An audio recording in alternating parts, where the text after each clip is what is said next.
నమస్తే. This is Sourya. Welcome to our channel. ఈ రోజు మనతో పాటు ఏపీ హైకోర్టు అడ్వకేట్ రజనీ గారు ఉన్నారు. వారితో మాట్లాడదాం. నమస్తే మ్యామ్. నమస్తే అండి. మ్యామ్, అల్లు అర్జున్ గారు పుష్ప 2 మూవీకి సంబంధించి మనం 1 ఇయర్ అయిపోతూ ఉంది. ఆ ఇష్యూలోని ఆయన మీద ఇంతకు ముందర అంటే ఫస్ట్ ఉన్న దానికన్నా ఇప్పుడు సెకండ్ దానిలో మళ్ళీ ఆయన్ని A11 ముద్దాయిగా చెప్తూ కూడా కేసుని ఫైల్ చేయడం జరిగింది.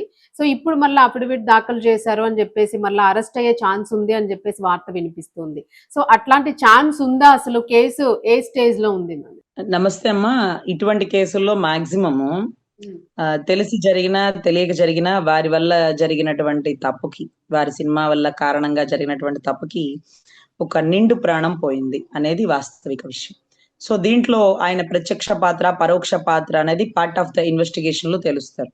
సో గతంలో కూడా అరెస్ట్ మూమెంట్ అంటే మీరు ఏ చల్లపల్లి జైలుకో, ఏ రాజమండ్రి జైలుకో అట్లా తరలించేదేం ఉండదు. సో ఖచ్చితంగా ఇన్వెస్టిగేషన్ లో అలా ఎలా అంటే అక్కడ పెద్ద తప్పు ఏం జరిగిందంటే, ఇది చాలా చిన్న రోడ్డు, ఇక్కడికి మీకు వెహికల్ పర్మిషన్ గానీ, మీరు లేకపోతే ర్యాలీకి గానీ అవకాశం లేదు అని పోలీసు వారు స్ట్రిక్ట్ గా చెప్పినప్పటికీ వారు ఆ రూల్స్ ని బేఖాతరు చేస్తూ ఆయన అక్కడికి వచ్చినారు. ఆయన ఏదైతే వెహికల్ మీద నుంచొని వెళ్ళడం వల్ల జనాలందరూ ఆయన చూడాలన్న తాపత్రయంతో అలా తొక్కిసలాట జరిగింది. అదే ఆయన జీబులో వెళ్ళిపోతే ఎక్కి చూసినా కనపడలే, ఏముందిలే అనుకుంటారు. జీబులో వెళ్ళిన వాళ్ళని మనం చూడలేం కదా, బయట నుంచున్నారు ఎందుకు, చూడడం వల్లే కదా వాళ్ళందరూ చూడాలని తాపత్రయపడ్డారు. సో దానివల్ల ఈ తొక్కిసలాట జరిగింది అంటూ దాని గురించి జరిగినటువంటి డిస్కషన్. అయితే రామ్ గోపాల్ వర్మ గారు ఉంటారు. ఆయన ఏం చేసిన కాంట్రవర్సీగా ఉంటుంది. ఆయన అంటారు క్షణక్షణం సినిమాలో ఆ సినిమా ఓపెనింగ్ కో దానికో దేనికో వచ్చినప్పుడు చాలా మంది ఒక 4-5 చనిపోయారట. ఇప్పుడు మీరు వెళ్ళి శ్రీదేవిని అరెస్ట్ చేసుకొస్తారా అని ఆయన మాట్లాడతారు. తప్పు సార్. మీరు ఇలాంటి ఫంక్షన్స్ పెట్టుకున్నప్పుడు సెక్యూరిటీ ప్రోటోకాల్ ని పాటించాల్సింది. ఇంతమంది వస్తారు అని అంచనా వేయాల్సిందే. లేదు ఫంక్షన్స్ అరేంజ్ చేయకండి. ఎందుకంటే మీరేమో ప్రోటోకాల్లో సైరన్ కార్ లో గన్మెన్లతో వెళ్ళిపోతారు, కానీ మీకోసం వచ్చే జనాలు తొక్కిసలాట్లో చనిపోతారు. సో ఏముంది, పోతే ప్రాణాలు, మాకేం సంబంధం, మాకేం తప్పు అంటే మీకోసమే వచ్చారు. దేవుడు ఊరేగింపు కోసం రాలా, మీకోసం వచ్చారు. సో మీరు వాళ్ళు చనిపోయిన ప్రాణాలకి, వాళ్ళ కుటుంబాలకి మీరు గౌరవించాల్సిందే, నష్టపరిహారం కట్టాల్సిందే. సో ఇది యాజ్ పర్ రూల్స్ ప్రకారం వచ్చేస్తుంది. కానీ అలాంటి పరిస్థితుల్లో అప్పుడు శ్రీదేవి గారిని అరెస్ట్ చేయలేదు, మా మీద ఏం కేసులు వేయలేదు అని అంటే మరి అప్పుడు పరిస్థితి మాకు తెలియదు, మేము చాలా చిన్నవాళ్ళం. కానీ ఇప్పుడు మీకు ఏం చెప్తున్నామంటే ఒకటే గుర్తుపెట్టుకోండి, చట్టాలు ఇలాగే ఉంటాయి, చాలా జాగ్రత్తగా ఉంటాయి. దీనివల్ల తర్వాత రిలీజ్ అయిన ఎన్నో సినిమాలు, ర్యాలీలు, ప్రోటోకాల్స్, లేకపోతే ఇలా డీజే సౌండ్లు, ఇవన్నీ చాలా కంట్రోల్ అయిపోయింది. అంటే ఒక తప్పు జరిగినప్పుడు ఇమీడియట్ గా, ఇన్స్టెంట్ గా, అప్పటికప్పుడు తీసుకునే డెసిషన్ ఎన్నో ప్రాణాలు పోకుండా కాపాడడంలో కీలక పాత్ర వహిస్తుంది. తెలంగాణలో జరిగిన ఇన్సిడెంట్ తర్వాత ఆంధ్ర రాష్ట్రంలో కూడా సినిమాలకి, ర్యాలీలకి, ఊరేగింపులకి హీరోలు వస్తానంటే ఊరుకోరు. చాలా వరకు కంట్రోల్ పెట్టినారు, బ్యాన్ చేసినారు కూడా కొన్ని.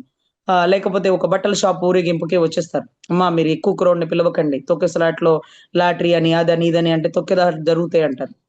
అంటే చాలా చాలా కేర్ఫుల్ గా ఉండాలి, చాలా జాగ్రత్తగా ఉండాలి. అయితే మొన్నటి రోజు వైజాగ్ విజయనగరం పరిసర ప్రాంతాల్లో ఒక దేవాలయం, వెంకటేశ్వర స్వామి గుడిని పోలిన ఒక గుడిలో జనాలు ఆ రోజు ఏదో ఒక అకేషన్ వైజ్ ఆ రోజు అందరూ వచ్చేసారు, కార్తీక పౌర్ణమికో మరి ఏంటో అకేషన్ గుర్తులేదు. సో అలా వచ్చినప్పుడు తొక్కిసలాట్లో చాలా మంది చనిపోయినారు. కానీ అతన్ని అరెస్ట్ చేసినట్లుగా అనిపించట్లేదు. అందుకని ఆ పెద్ద ఆయన అన్నాడు, ఎవరు రమ్మన్నారు ఎంతమంది, మేమేనా రమ్మని చెప్పినానా, ఆ జనాల్ని పట్టేవాళ్ళు వచ్చారు, నేను గుడి కట్టాను, ఎంతమంది రమ్మన్నానా, నేనేమన్నా రండి రండి నా కోసం వచ్చినారా, కాదు కదా, దేవుడి కోసం వచ్చినారు, దేవుడిని కావాలంటే జైల్లో పెట్టండి అనేటువంటి మనిషి ఆయన. అంటే అంత పెద్ద, అంత చాదస్తాం, నా కోసం వచ్చింది కాదు కదా. నేను అనుకున్నాను అల్లు అర్జున్ గారి కేసులో ఈ కేసులో సింక్ అవుతుందేమో, ఇతను అలా ఎలా చేసేసారు, బందోబస్తు ప్రోటోకాల్ పెట్టుకోవాలి కదా అంటే నాకేం సంబంధం, నేను దేవుడి గుడి కట్టాను, లైన్ ఇంతలా ఉంది, ఒకళ్ళ తర్వాత ఒకళ్ళు రావాలా, అంతేగాని నాకేం సంబంధం అంటూ చాలా చక్కగా పెద్ద అయినా దాంట్లో ఆ కేసులకి ఆయనకి సంబంధం లేదు. వాస్తవానికి కూడా ఆయన మనం నిందించదగిన వారిని కాదు, ఆయన సొంత డబ్బుని ఖర్చు పెట్టుకుని గుడి కట్టారు. అంటే అలౌ చేయకూడదు కదా మ్యామ్ అంతమందిని, ఆయన పర్మిషన్ ఇవ్వడం కూడా లోపలికి.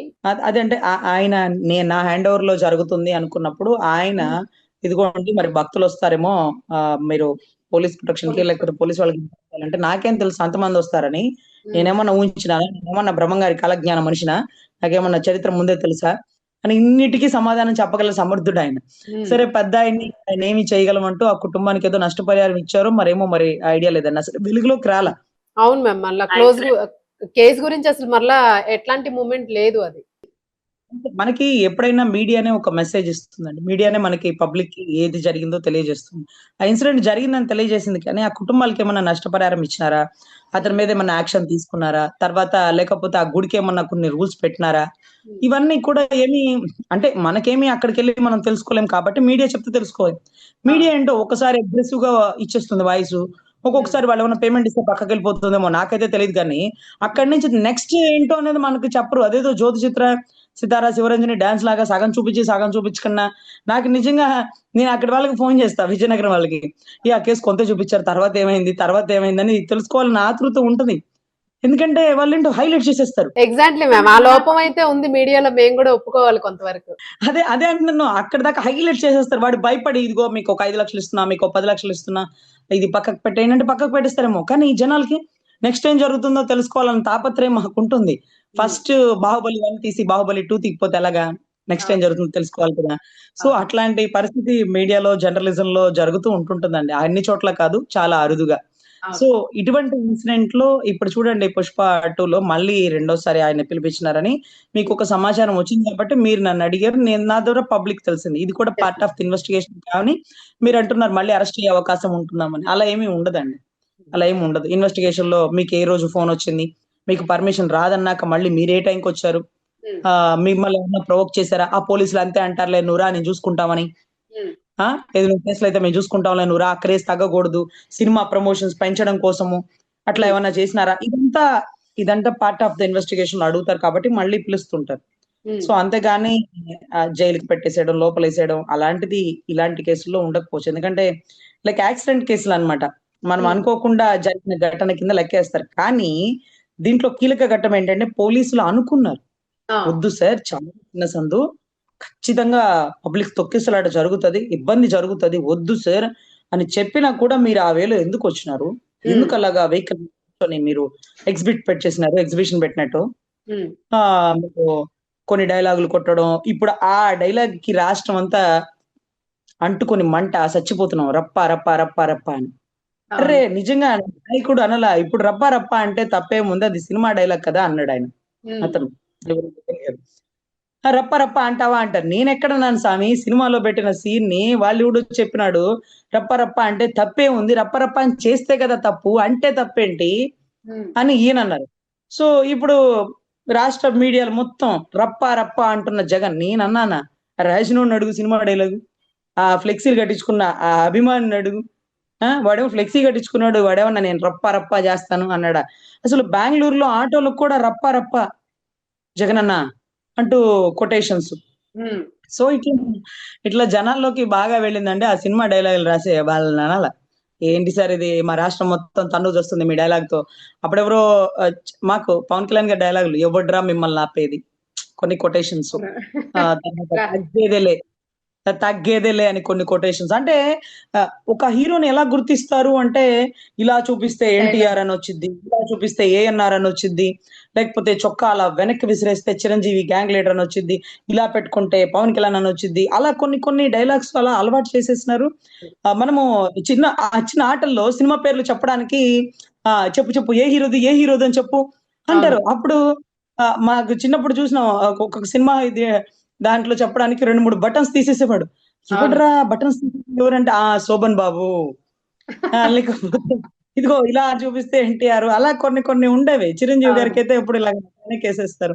సో, అట్లా కొంత ట్రెండ్‌ని వీళ్ళు సృష్టిస్తున్నారు కాబట్టి, ఆ సృష్టించే ట్రెండ్ సొసైటీకి ఉపయోగంలాగా ఉండాలి.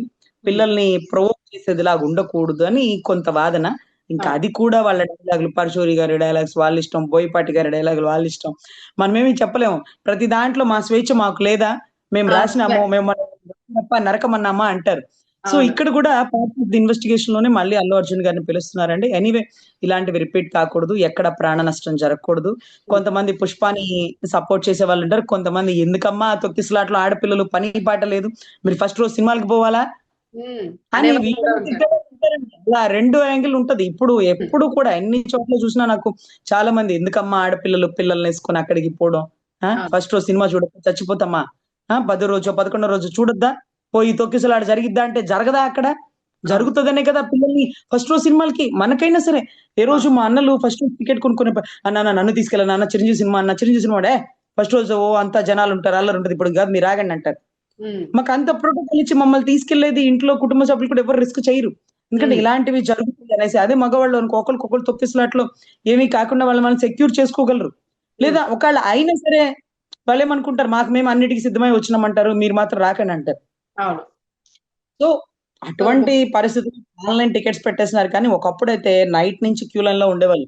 రేపు అవును. పొద్దున్న చిరంజీవి గారు వస్తుందంటే వాడు నైట్ షిఫ్ట్ కాలేజ్ ఎగ్గొట్టేసో లేకపోతే ట్యూషన్స్ ఎగ్గొట్టో ఎక్కడ ఉన్నారంటే లైన్ లో ఉన్నారంట. లైన్ లోనే తింటారు, లైన్ లోనే పడుకుంటారు, అక్కడే ఉంటారు పొద్దున్నే ticket counter cinema open craze చేసినప్పుడు. అలా ఉంటుంది. క్రేజ్ అని కాదు కానీ అప్పుడు ప్రొసీజర్ అలాగే ఉంది. ఇప్పుడు ఉమ్, ఆన్లైన్ లో కొట్టేస్తారు టికెట్స్. చాలా మంది అవును. థియేటర్కి వచ్చి టికెట్ లో ఉన్నట్టు లేదంటే ఆన్లైన్ లో బుక్ అయిపోయినాయి అంటారు. ఉమ్, ఇప్పుడు కొండ మీద దర్శనానికి వెళ్ళినప్పుడు ఆన్లైన్ లో బుక్ అయిపోయినాయి అంటారు. రూమ్స్ అవును. కంటే ఆన్లైన్ లో బుక్ అయిపోయినాయి.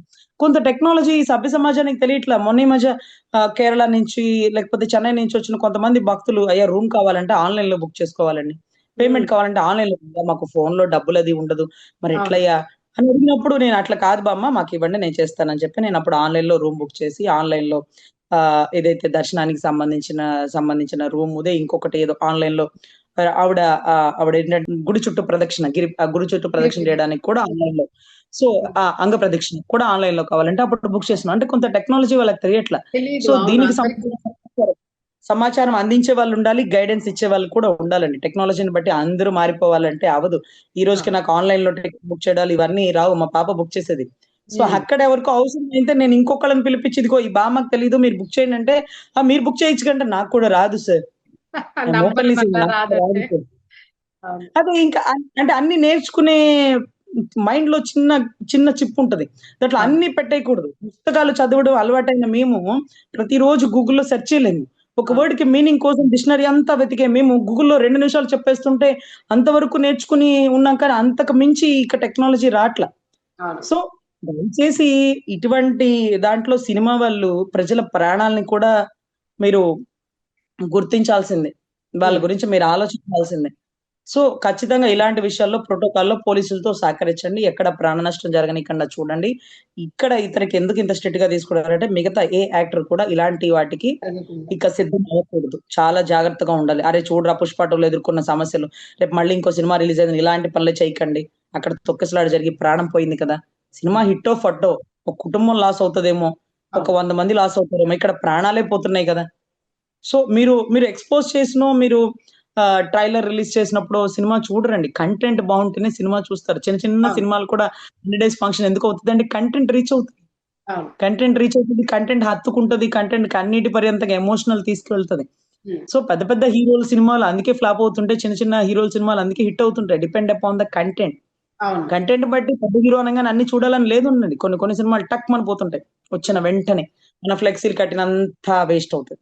అవును. So, right. కంటెంట్ రీచ్ అవ్వండి. మీరు ర్యాలీలు, ఫ్లెక్సీలు లేకపోతే డీజేలు, ప్రమోషన్స్ ఇవి కాదు. కంటెంట్ నిన్న కూడా అతనెవరో అనిల్ రావిపూడి అనుకుంటా. అతను చెప్పారు. కంటెంట్ రీచ్ అవుతే సినిమాలు హిట్ అవుతాయండి. అవును. ప్రమోషన్స్‌ని బట్టి కాదు అని వాళ్ళు కూడా తెలుసుకోవాలని నేను మనస్ఫూర్తిగా భావిస్తున్నా. రైట్. ఇలాంటి పబ్లిక్‌లో వచ్చినప్పుడు పోలీసులకి సహకరించండి. చట్టాల్ని గౌరవించండి. ప్రాణ నష్టాన్ని జరగనీయకుండా చూడండి. Thank you ma'am. Thank you అమ్మా.